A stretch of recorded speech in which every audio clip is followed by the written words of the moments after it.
All right, subsection 222, alcohol, other drugs, and driving. If you've driven at all, you probably know and have heard in the past that alcohol and driving don't mix. Well, that's never been more true than with large trucks. There's a lot more weight, can hurt a lot more people. Alcohol and driving do not mix, especially when you become a professional driver. How alcohol works gives you a little bit of an idea. It affects the brain first, but it's measured in the blood as, or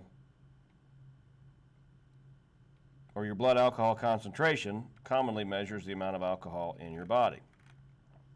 What determines blood alcohol concentration, of course, is determined by the amount of alcohol that you drink. More alcohol means higher BAC. And as I was saying, alcohol and the brain, it affects more and more of the brain as BAC builds up. The first part of the brain affected controls judgment and self-control. So if you start drinking, you tend to just drink more because you lose your self-control. Other drugs, of course, now with the legalization of some other drugs now in the state of Illinois, you have to be very aware of some of this stuff. Besides alcohol, other legal and illegal drugs are being used more often. All right.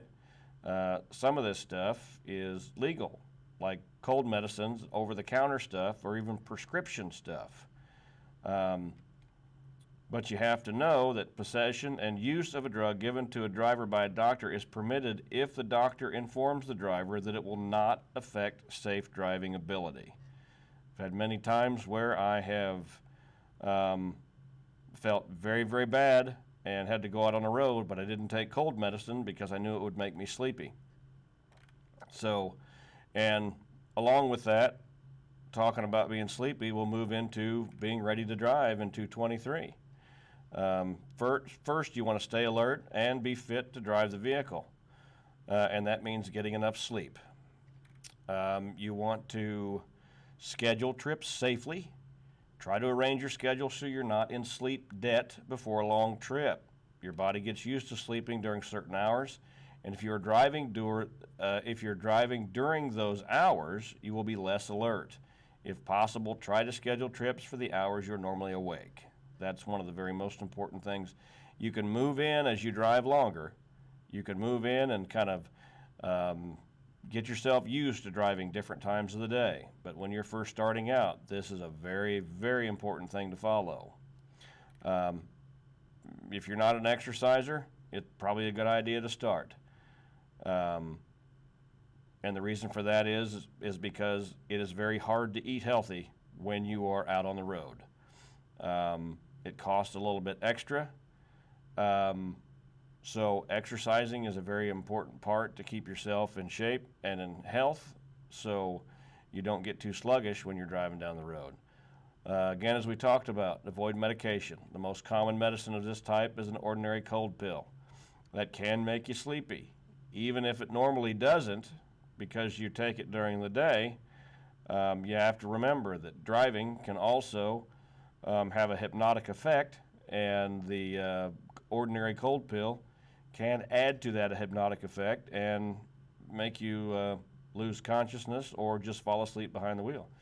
Regular doctor checkups is always a good idea. Know what's going on with yourself. That way you can always, if you don't feel right, you can always sort of self-diagnose before you actually talk to your doctor about it. You'll know when something's wrong instead of feeling like crap all the time. While you're driving, it's best to keep cool.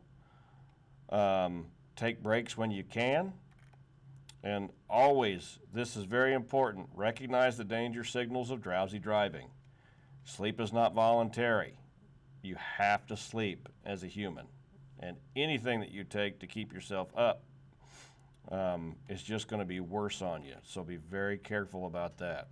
When you do become sleepy, trying to push on is far more dangerous than most drivers think. It's a major cause of fatal accidents. So follow some of these tips. Stop to sleep. When your body needs sleep, stop.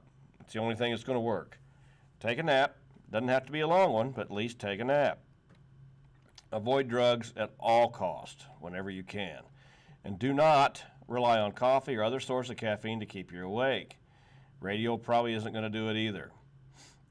Illness, again, as we were talking about when we talked about taking cold medicine, sometimes you're going to become ill, so ill that you cannot operate. You must not drive. If you are on the road when this happens, though, in case of an emergency, you have to drive to the nearest place where you can safely stop, but you need to stop. Moving on to 224, just the last part of this section, subsection about hazardous materials, just a few things that we touch on that might come up in your general knowledge test. What are hazardous materials? Why are there rules?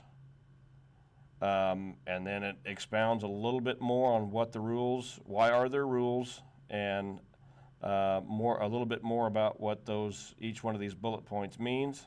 Contain the product to keep from hurting someone else. Communicate the risk.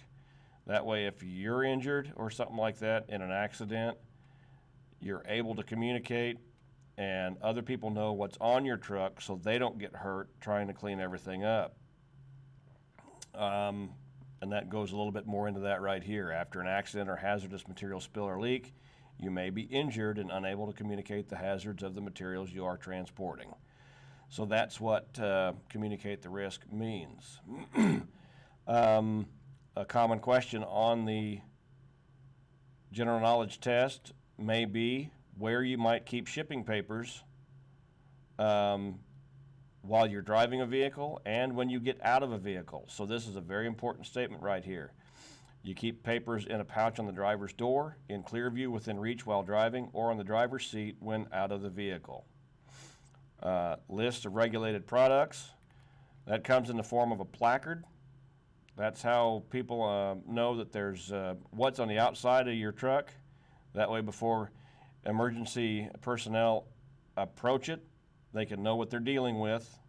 That's what the placards are for. And with those placards, there are also identification numbers. So this is the information that you'll need to know regarding hazardous materials on the general knowledge test. That takes care of subsections 222, 223, and 224. Again, study it.